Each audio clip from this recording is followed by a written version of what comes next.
जय सनातन धर्म की। प्रिय सनातनियों, आप सभी का स्वागत है हमारे इस कार्यक्रम में। सनातनियों, मैंने 1 महीने पहले आपको एक वीडियो दिया था और उसका टाइटल था 8 सितंबर से वो होगा जो पहले किसी युग में नहीं हुआ।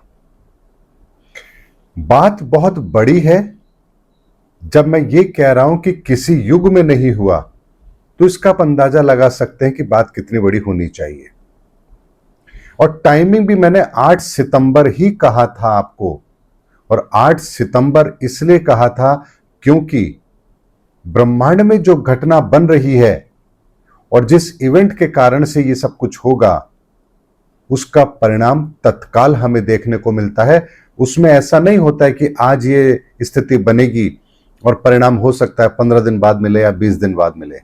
यानी उन ग्रहों की परिस्थिति का परिणाम हमें तत्काल उसी समय से मिलना आरंभ हो जाएगा। ये वो परिस्थितियां थी। अब ऐसे में 8 सितंबर के बाद आखिर हुआ क्या? आपको पता होगा, एक घटना हुई है। नेपाल के अंदर तख्ता पलट हुआ है। अब घटना तो नेपाल में हुई है, लेकिन ये तो केवल ट्रेलर है, पिक्चर तो अभी बाकी है। इस बात की गंभीरता को ऐसे लीजिए, तख्ता पलट होना किसी देश का कोई बड़ी बात नहीं है। पहले भी होता रहा है। पाकिस्तान में आपने देखा, इमरान खान जेल में है। श्रीलंका में आपने देखा, म्यांमार में आपने देखा, बांग्लादेश में आपने देखा। अब ये बात हुई है नेपाल के अंदर। लेकिन नेपाल के अंदर जो घटना हुई है, ये इतनी विचित्र क्यों है, इस बात की गंभीरता को समझिए।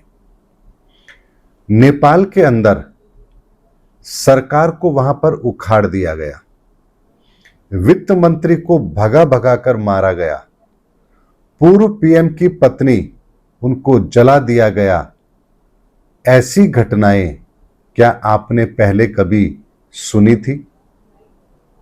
यानी राष्ट्रपति भवन हो, पीएम हाउस हो या फिर संसद हो, हर जगह पर आगजनी की गई। हर तरह की ऐसी परिस्थिति जिसे किसी भी तरह से आप जस्टिफाई कर ही नहीं सकते, ऐसी घटनाएं नेपाल में हुई है। और आज मैं आपको इस पूरे घटनाक्रम के संदर्भ में वो बात बताने जा रहा हूं जो आपके दिमाग में आती भी नहीं है कि आखिर इन घटनाओं के पीछे किस तरह की चीजें काम करती हैं। तो सनातन, एक बात को समझिए, पाकिस्तान में जब तख्ता पलट हुआ तो वहां इस्लामिक सरकार है। इस्लामिक सरकार के बारे में मुझे ज्यादा कुछ नहीं कहना, आप सबको पता है। जिहाद और काफिरों को मारो, ऐसी बहुत सारी अवधारणाएं उस विचारधारा की शामिल हैं। इसीलिए वहां तख्ता पलट होना कोई बड़ी बात नहीं है। म्यांमार के अंदर अगर आप बात करेंगे तो वहां पर भी जातिगत लड़ाई बहुत हद तक है और वहां पर भी यही सब कुछ हुआ है। बांग्लादेश, वो भी इस्लामिक कंट्री है, तो वहां इस तरह की चीजों का होना कोई बड़ी बात नहीं है। श्रीलंका की बात करें तो वो इस्लामिक कंट्री नहीं है, लेकिन वहां पर भी आपने लिट्टे जैसे आतंकवादी संगठनों को पनपते हुए देखा है। तो यानी उनकी जड़ों के अंदर भी कहीं ना कहीं विरोध की राजनीति और आतंकवाद का बीज कहीं ना कहीं वहां समाहित जरूर है। लेकिन नेपाल ऐसा नहीं है। वो तो भगवान शिव का उपासक है, हिंदू राष्ट्र रहा है। वहां की विचारधारा ऐसी नहीं है, लेकिन वहां पर इस तरह की घटना का होना ये कोई छोटी बात नहीं है। जिस कल्चर के अंदर इस तरह की हिंसा का कोई रोल ना हो, वहां पर इस तरह की घटना का होना और इतनी अमानवीय तरीके से होना, वीडियो फुटेज यूट्यूब पर अवेलेबल है, सोशल मीडिया पर है, आप सब देख चुके हैं। मुझे उसके संदर्भ में ज्यादा कुछ नहीं कहना। लेकिन ये किस विचारधारा को जन्म दे रही है, ये बातें, इस गंभीरता को समझिए। लेकिन यहां इस घटना के मूल में क्या है? क्या वहां धर्म इस घटना के मूल में है? ऐसा नहीं है। वहां की क्रांति इसलिए नहीं हुई कि वहां कोई विचारधारा है, जिस विचारधारा को लेकर के कोई टकराव है और इसीलिए ऐसा हुआ है। वहां सत्ता पक्ष और विपक्ष की कोई टकराव की स्थिति नहीं है जैसा पाकिस्तान में थी, तो वहां तख्ता पलट हुआ। बांग्लादेश में भी यही परिस्थिति थी, तो वहां तख्ता पलट हुआ। कट्टरपंथी विचारधारा, उनकी सोच हावी थी सरकार पर, इसलिए ऐसा हुआ।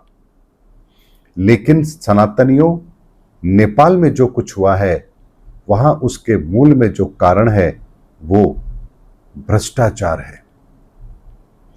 आपको भ्रष्टाचार का जो बीज है वो जितनी गहराई से हमारे जीवन में शामिल हो चुका है, हमें अब तक इसका अंदाजा भी नहीं था कि भ्रष्टाचार का बीज इतना बड़ा विशाल वृक्ष की तरह हमारे सामने आएगा, जिसके धराशायी होने पर सब कुछ तबाह हो जाएगा। तो क्या भ्रष्टाचार इस दुनिया के किस देश में नहीं है, जरा मुझे बताइए। हर देश के अंदर भ्रष्टाचार है, और ये छोटी सी चिंगारी जो भ्रष्टाचार के खिलाफ पैदा हुई है, इस चिंगारी को यदि कोई सरकार हल्के में ले रही है तो ये उसकी सबसे बड़ी मूर्खता होगी। और इस समस्या का समाधान सरकार निकाल भी नहीं सकती। क्यों नहीं निकाल सकती? क्योंकि सबसे ज्यादा भ्रष्टाचार तो सरकारों में ही होता है। टिकट लेने से लेकर विधायक या सांसद बनने तक, मंत्री पद से लेकर के पार्टी के संगठन के अंदर कोई पद लेने तक, हर जगह पर किस तरह का तालमेल होता है, ये बात किसी से छिपी नहीं है। सरकारी तंत्र का उपयोग कैसे होता है, ये बात किसी से छिपी नहीं है।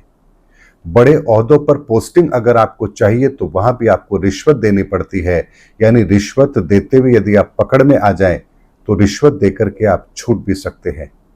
न्यायालयों में लाखों केस पेंडिंग है और साल दर साल उनकी सुनवाई चलती रहती है, फैसले आने में ही 20-20 साल लग जाते हैं। ये परिस्थिति वर्तमान की हर जगह पर है।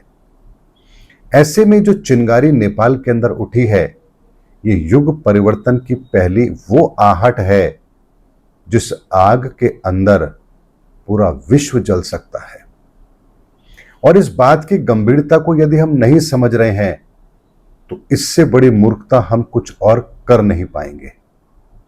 इसलिए सनातनियों, नेपाल की घटना को आपको इस तरीके से देखना है कि जिस विचारधारा को नेपाल फॉलो करता है, हिंदू संस्कृति को जो फॉलो करता है, हिंदू राष्ट्र रहा है, अगर वहां पर भ्रष्टाचार को लेकर के ऐसी परिस्थिति पैदा हुई है तो ये जन सैलाब के भीतर का वो आक्रोश है जिसे भड़कने में देर नहीं लगेगी।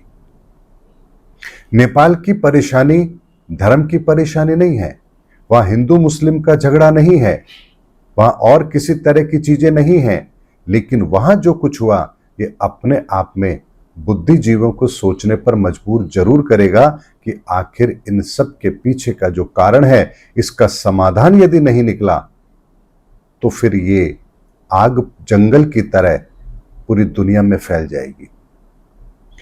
अब मैंने ऐसा क्यों कहा था कि 8 सितंबर से जो होगा वो किसी युग में नहीं हुआ, अब उस बात की गंभीरता को भी समझ लीजिए।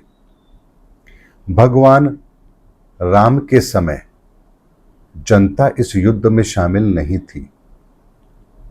प्रहलाद के समय जनता इस युद्ध में शामिल नहीं थी। भगवान कृष्ण के समय जनता इस युद्ध में शामिल नहीं थी। लेकिन वर्तमान में लोकतंत्र है, बुद्ध तत्व काम कर रहा है, लोकतांत्रिक व्यवस्था ही पूरी दुनिया के अंदर है, और लोकतांत्रिक व्यवस्था की जो धुरी होता है वो आम आदमी होता है। ऐसे में इस बार जो युद्ध में शामिल होंगे वो आम लोग होंगे, जनसाधारण होगा, सामान्य लोग होंगे। और अगर लोकतंत्र भीड़ तंत्र में बदल जाए तो फिर सर्वनाश होने से कोई नहीं रोक सकता। मुझे नहीं पता सनातनियों, आप मेरे शब्दों की गंभीरता को कितना ले पा रहे हैं, लेकिन ये इतनी गंभीर बात है जिस पर गंभीरता से पूरे विश्व को तत्काल चिंतन तो करना पड़ेगा, नहीं तो ये आग जंगल की आग की तरह पूरे विश्व को जलाकर राख कर देगी। ये मेरी वो भविष्यवाणी है जिसे आप अगले 1 वर्ष के अंदर ही पूरी दुनिया के अंदर घटित होता हुआ देखेंगे, अगर इस चिंगारी का समाधान नहीं निकला तो। ये सामान्य घटना नहीं है, इस घटना को अगर आप सामान्य घटना समझ रहे हैं तो यह हमारी सबसे बड़ी मूर्खता है। ऐसे में नेपाल तो केवल एक ट्रेलर है, पिक्चर तो अभी बहुत बाकी है।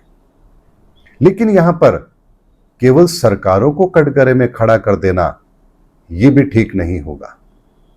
यहां हमें एक बात पर और विचार करना पड़ेगा, तो क्या भ्रष्टाचार केवल सरकारों के लेवल पर है? क्या एक आम आदमी के जीवन में भ्रष्टाचार शामिल नहीं है? चलिए उदाहरण से बात समझते हैं। नेपाल की ही बात लेते हैं।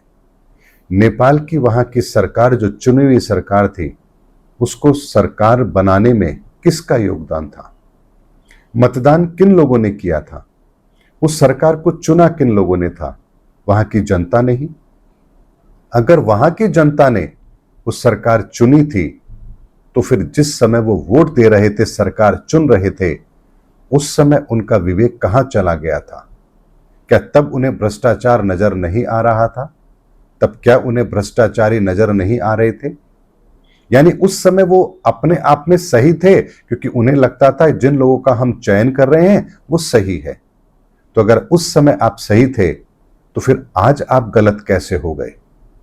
आज आपको कैसे लगता है कि सरकार भ्रष्टाचारी है, जबकि सरकार तो आप ही ने चुनी है? अगर वर्तमान में आप सही है कि हां, हमने भ्रष्टाचारी सरकार को उखाड़ फेंका, तो उसे चुनने का काम भी तो आप ही ने किया है। तो या तो हम पहले गलत थे या फिर आज गलत हैं, या तो हम आज सही हैं तो हम पहले गलत थे। दोनों में से कहीं ना कहीं हमारी एक गलती तो है, और ये गलती हम आम इंसानों की है।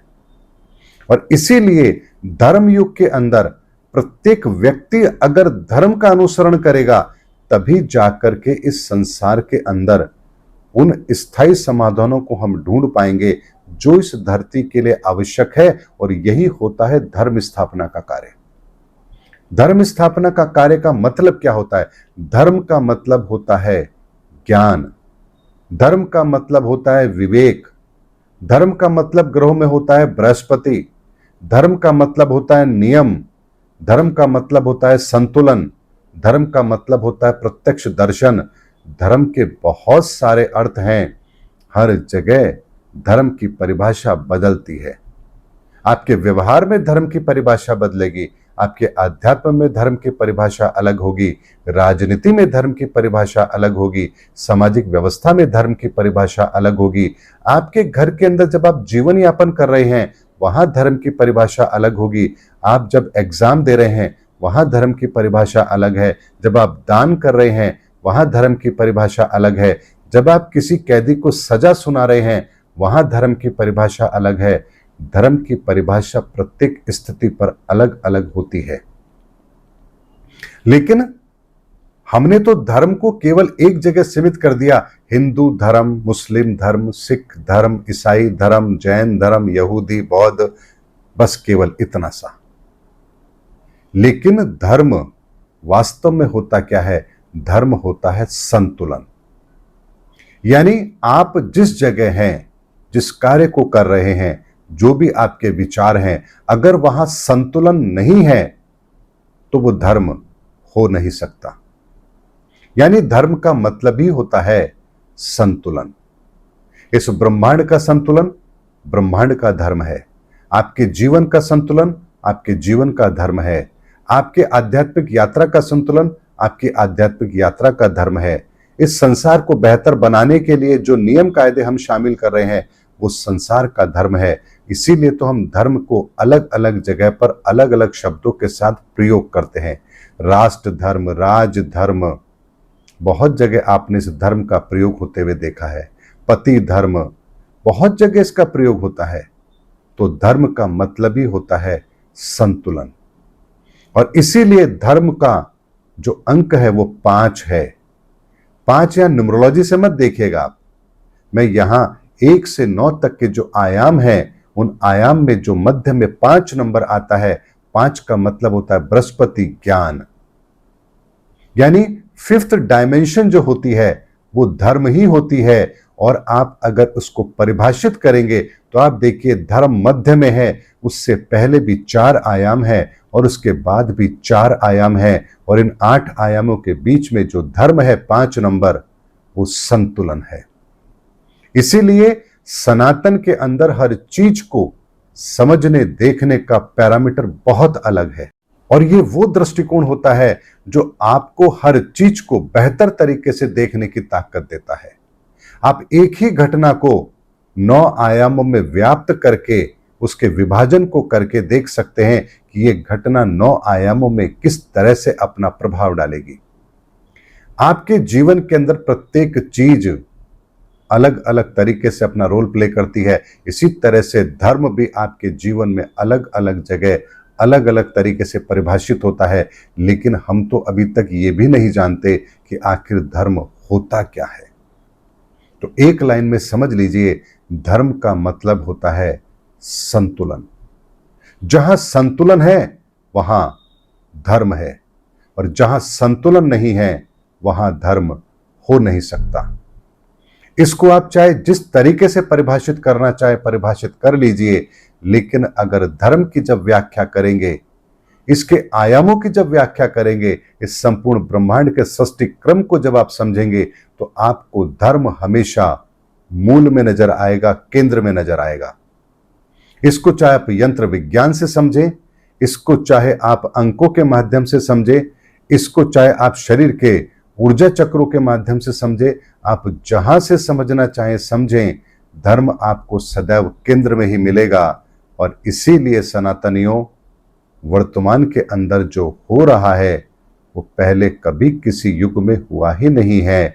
इसीलिए 8 सितंबर से जो अब होने जा रहा है वो अविस्मरणीय है, अतुलनीय है, और इस धरा के लिए वो होने जा रहा है जिसकी इस धरा को इस समय पर अत्यंत आवश्यकता है।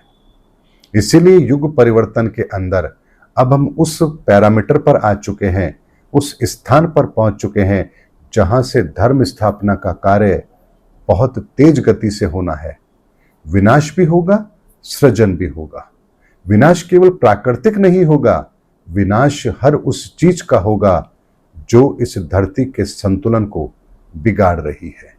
इसीलिए अपने जीवन को भी संतुलित कीजिए, अपने विचारों को संतुलित कीजिए, हर जगह इस धर्म के संतुलन को महसूस कीजिए, इसके महत्व को समझिए, तभी आप इस धर्म युग के इस परिवर्तन के समय में स्वयं को सुरक्षित जरूर रख पाएंगे। उम्मीद करता हूं सनातनियों, मेरा वीडियो आपको जरूर समझ आया होगा, दृष्टिकोण आपको मिला होगा कि आने वाले समय के अंदर किस तरह की घटनाएं और होने वाली हैं। हर एक चीज का स्पष्ट आकलन मैं आप लोगों को जरूर दूंगा। बने रहिए मेरे इस चैनल पर।